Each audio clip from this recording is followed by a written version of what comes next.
Okay, so if you just watched my other video on how Rider Swap works, now you can use Rider Swap and FastPass Plus together. Now my example is going to be for Epcot because they have tiers.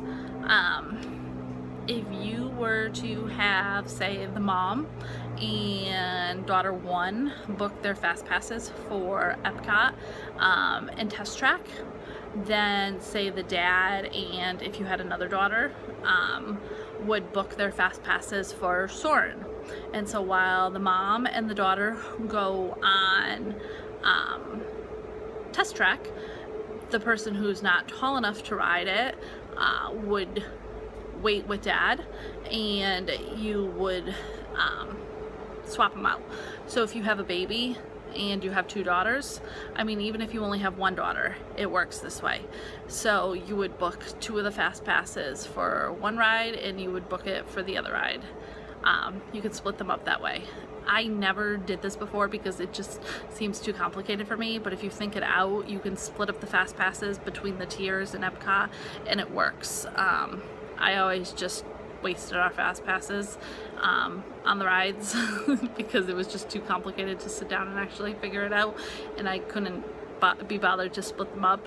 But it worked this time because my fast pass was for Soarin', and my mom who travels with us, ours was for Soarin', and my husband's and the two girls were for Test Track, so they went on that. And then I actually used my mom's fast passes with one of the girls and we went on Soarin' and we got the rider swap, and then my husband took the two other girls on Soarin', so I could go on Test Track with the two girls afterwards.